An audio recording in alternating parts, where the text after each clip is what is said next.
There's a certain peace you only get on a farm.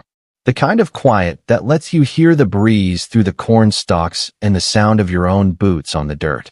I'd spent the better part of my adult life chasing exactly that. Calm, independence, and a good cup of coffee on a porch that didn't overlook another damn person's backyard. And for the most part, I'd gotten it. Until she arrived. Karen. Not just a Karen. The Karen. Like the final boss of all suburban tyrants. She moved into the HOA development that backed up to the far edge of my property, some painfully pastel utopia with names like Whispering Pines and Deer Meadow Ridge. You know the type. Houses that all look the same, with rules about mailbox height and a deathly fear of lawn gnomes. At first, she was just another face among the wine moms and live, laugh, love yard signs. But it didn't take long for her to climb the social ladder, which, frankly, was more of a stepladder, and crown herself queen of the HOA. Suddenly, Karen was everywhere, barking at landscapers, issuing passive-aggressive newsletters, and organizing block parties where the wine flowed freely, but actual joy was strictly regulated. I kept to myself, watched it all from a distance, coffee in hand, amused. Let them play their little suburban Hunger Games. But then, Karen discovered a new passion, ATV riding. Now, let me paint you a picture.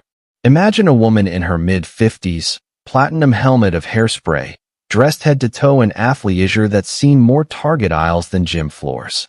On a quad, barreling across nature like it insulted her kombucha. She rode that thing like she was auditioning for Mad Max, HOA Fury Road. It started with her cruising around the HOA cul-de-sac like it was Daytona. Fine, whatever. But then she decided that property lines were more of a suggestion, like the best before date on expired yogurt. One sunny afternoon, I looked out over the south field, and what do I see? Karen, on her ATV, cutting right across my land like it was her own damn driveway. Now, I'd love to tell you I remained calm, that I sipped my coffee, tipped my hat, and waved politely. But what actually happened is that I clenched my jaw so hard I heard my molars whisper, "We ride at dawn." Still, I figured I'd try the adult approach.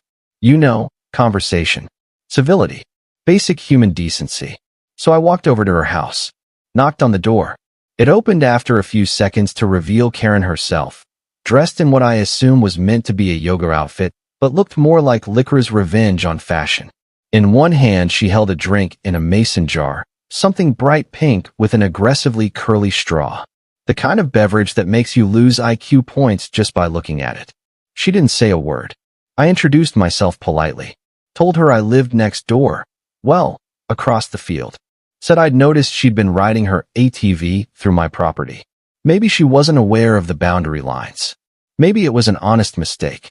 But that it was private land, and I'd appreciate it if she could stick to the HOA side moving forward. Now, when I say she listened, I mean she stood there, stared through me like I was some tragic side character in her weekly reality show, and punctuated every other sentence with the loudest, most obnoxious slurp from that ridiculous drink. I mean really, slurp. Mid-sentence. Eyes locked. Just enough to make you wonder if she was timing it. Still, I kept my cool. Finished my little speech with something diplomatic like, "I hope we understand each other." She responded by closing the door in my face. No words. No apology. Just click. I stood there for a second, blinking at the wood grain, before muttering, "Wow. Okay, that's new." Then turned and walked away, letting out a slow breath like I'd just escaped a psychological experiment. Which, in a way, I had. A few days passed. I let it go. Told myself maybe she got the message. Maybe the door slam was her version of a nod. There I was one morning, sipping my coffee like a man trying to manifest patience, when I heard it, the distant rev of a quad engine. Looked up, and there she was again. Karen, scarf fluttering behind her like she was riding into a battle no one asked for. She didn't even pause. Just gunned it straight across the same field, same tire tracks, same smug aura of someone who thinks consequences are a myth. This time I was more determined. I again marched right back to her door, knocked once. She opened it, looked me up and down, and sighed dramatically.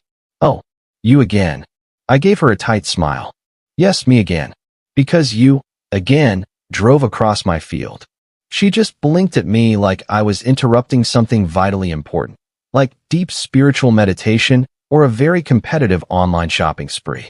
Maybe you got lost, I said. Maybe the sun blinded you. But I'm telling you one last time. This is private property.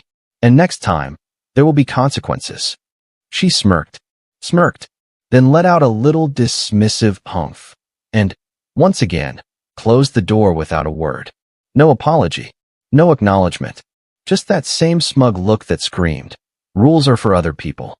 I stared at her door for a moment longer than before, then turned, walked away, and said, mostly to myself, well, I warned her, because at that point, the conversation portion of our relationship was over.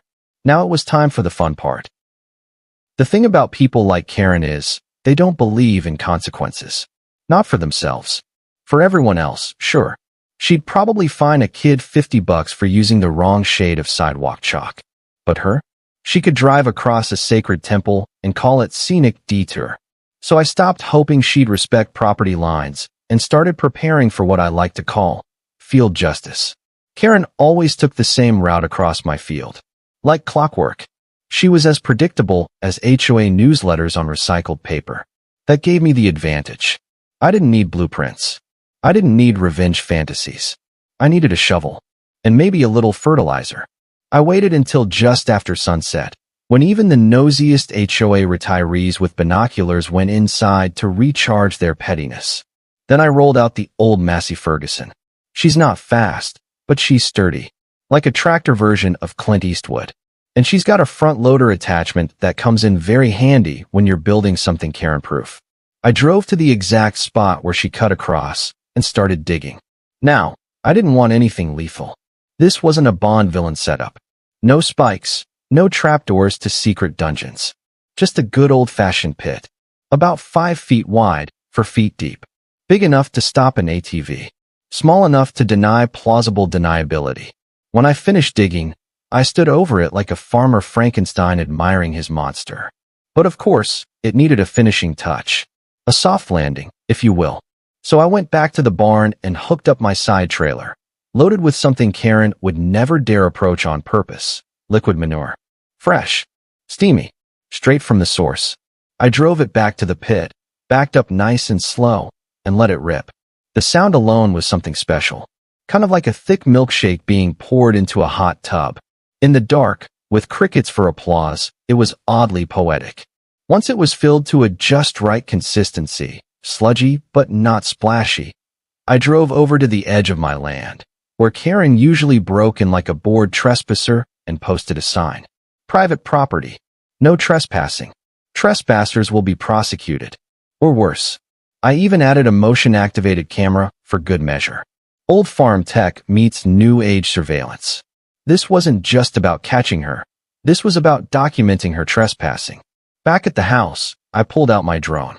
It's an older model, a bit wobbly in high winds, but it had enough range to cover the field and enough battery to capture Karen's crimes in glorious HD. I set it to standby and waited. Didn't take long. The next morning, I was sipping my coffee and scrolling through weather reports when my phone buzzed with a motion alert from the camera. I opened the feed. There she was, Karen, wearing what I assumed she thought was ATV chic. White pants, bad choice, giant sunglasses at 8 a.m., and of course, the infamous flowing white scarf. She looked like she was riding into the final scene of Casablanca, except on a quad and fueled by entitlement. She opened the gate I explicitly marked with warning signs, climbed on her ATV like she was preparing for a Red Bull ad, and then she rode. Straight into the field. Straight into the trap. I launched the drone. As I flew it toward her, I couldn't help but narrate in my head like some BBC wildlife documentary. Here we see the wild Karen in her natural habitat, blindly invading territories that don't belong to her. She was picking up speed now. Wind in her scarf. Mouth probably full of organic protein bar. And then, like some poetic justice born of mud and manure, she vanished. 1 second. Queen of the HOA Savannah. Next second, gone. Followed, half a beat later, by a sound I can only describe as a mix between a banshee and a goat giving birth in a blender. Even the cows in the next field stopped chewing.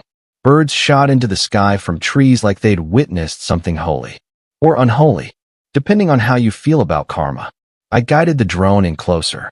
And there she was, Karen, in the pit, covered, absolutely marinated, in manure. Her ATV sat beside her like a loyal dog that had just rolled in dead fish. Her scarf? Floating like a defeated flag on top of the slurry. She looked up, saw the drone, realized she was being filmed. That's when she lost it. You, she screamed. You did this. Then she picked up a handful of what I desperately hoped was just mud and hurled it at the drone. She missed, of course, but she did succeed in smearing more of it across her face in the process. Watching her try to weaponize poop while becoming more and more decorated by it was, frankly, the finest entertainment I'd had in years. I kept the drone hovering, just enough to capture every glorious second. Then I went inside and called the sheriff. Told him there'd been a trespasser. Suggested he might want to bring a hose. He arrived in just 10 minutes. Where are we headed? He asked as I climbed into his cruiser. Oh, I said, you'll want to see this for yourself. The drive out to the pit was memorable. The sheriff, Deputy Lou to his friends, and pretty much everyone, was a no-nonsense type. Gray hair, mirrored sunglasses, and the permanent squint of a man who's seen one too many HOA disputes involving poodles and passive-aggressive signage. Still, he was good people. So what exactly am I going to find out here? He asked as we bounced down the dirt track toward the field. Oh, you'll know it when you see it, I said. It's kind of hard to miss. He raised an eyebrow. You sound too pleased. That worries me. I'm not pleased, I said, struggling to keep a straight face. I'm fulfilled. As we got closer, the drone came into view first, still hovering like a mechanical guardian angel over the scene of poetic justice. Lou slowed the cruiser to a stop. Then we saw her, Karen, still in the pit, still covered in, well, nature's finest. Lou took off his sunglasses, stared. Then he let out a long, low whistle. Holy hell. Karen spotted us immediately. And, unfortunately, she still had energy. She started screaming something about lawsuits, bodily harm, mental trauma, and the Geneva Convention. I'm pretty sure she also accused me of biological warfare, which, while creative, was maybe a touch dramatic. Lou didn't say a word, just stared for a moment longer, then slowly turned to me. You put that there? I gave a nonchalant shrug. It's a compost pit. Perfectly legal. On my own land. She drove into it.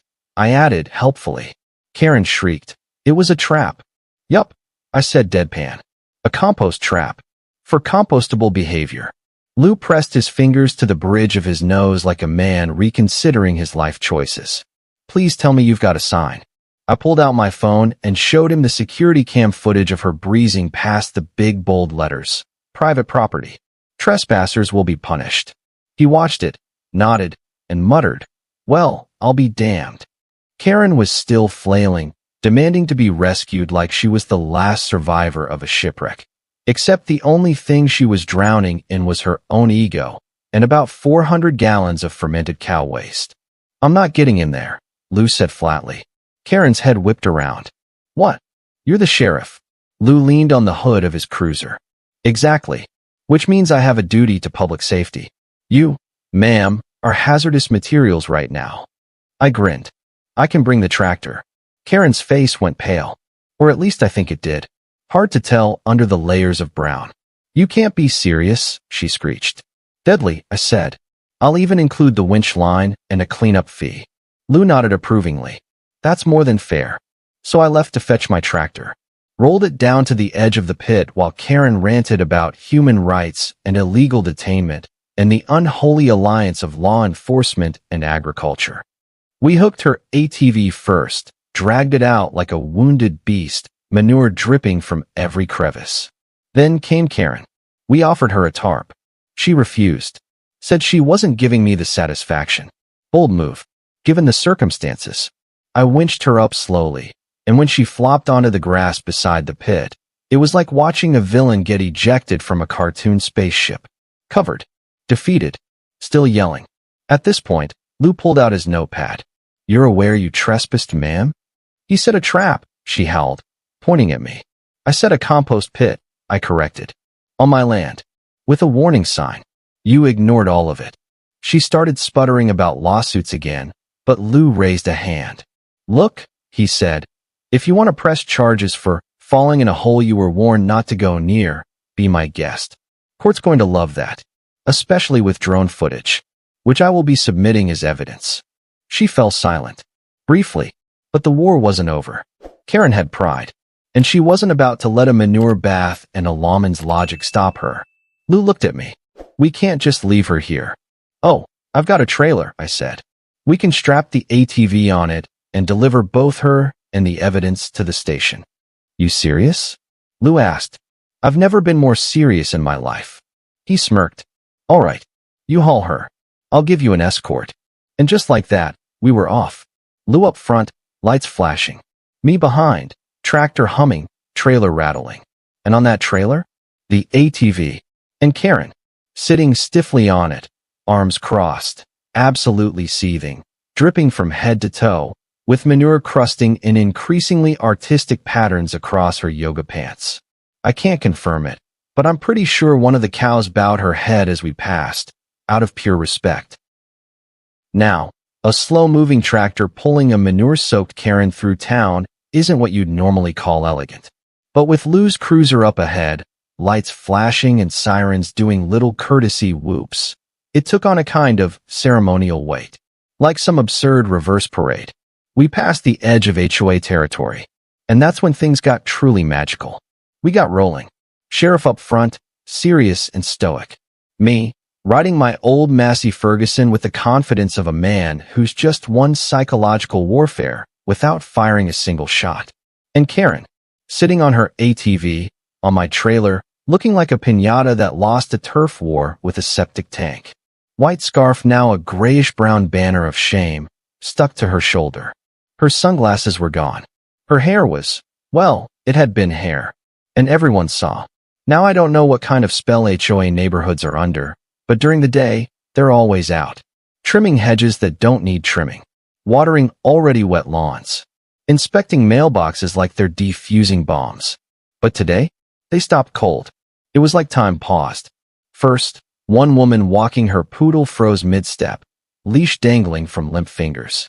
Then two joggers stopped, looked at each other, then back at the scene like they'd just seen the ghost of Christmas consequences. A man mowing his lawn let go of the mower. It kept rolling across the grass while he just stared, mouth slowly dropping open like a drawbridge. Someone actually dropped a rake. Not dropped and caught. Dropped and just let it fall to the earth like it no longer mattered. Kids stopped riding their bikes. One girl let go of her melting ice cream cone, which plopped pathetically onto the sidewalk as she whispered, "Is that Karen?" People pointed. People stared. People gasped. One lady clutched her pearls so hard I thought she might snap the string. And me? I couldn't stop smiling. I was up there on the tractor like some slow-motion grand marshal of the Justice Day parade.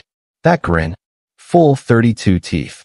A smile so wide it was practically a legal declaration. I nodded left and right, slow and regal, like a monarch returning from battle. Except my crown was a trucker hat, and my scepter was the joystick for a manure pit drone. One guy even pulled out his phone and said, "No way, no way.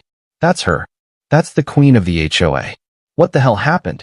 Behind him, someone else muttered, "She looks like she got rear-ended by a septic truck." They weren't wrong. Karen, bless her shriveled little pride, just sat there. Frozen, drenched, defeated. She kept trying to pull the scarf up over her face, but the thing was more crust than cloth at that point. She didn't say a word. No more screeching. No more fake legal threats. Just a silent, soaking statue of shame on a four-wheeled chariot of regret. And that procession? It kept going. Down Maple Lane, past the HOA office where she once ruled with an iron clipboard. Past the community garden where she once threatened to fine someone over non-compliant marigolds. Past the exact street where she used to bark at kids riding bikes without helmets. Now the kids pointed and laughed. And the moment we turned the corner onto Main Street and headed toward the sheriff's station, I swear, It felt like I'd won some invisible war. The war of reason over entitlement. Of boundaries over bulldozers. Of cow manure over Karen. By the time we reached the sheriff's station, the tension had shifted. Karen wasn't yelling anymore. She was quiet. Not humble. Let's not go too far. But quiet. We unloaded her in the ATV. Lou stepped out and looked at the growing stain on the trailer bed, then at me. She'll need to make a statement, he said. Karen opened her mouth to protest, but stopped. Just stood there, dripping on county property. Lou turned to her. Ma'am, you're being cited for trespassing on private land. You ignored posted warnings. You caused damage to property. And, well, your own dignity. She huffed. You let him do this. Lou smirked. I let him build a compost pit. You chose to ride into it. Free country. At this point, Karen seemed to make a decision. Surrender now, maybe salvage what's left. She didn't say much. Just muttered something about needing a lawyer and dry clothes. Which was fine by me. I had the footage.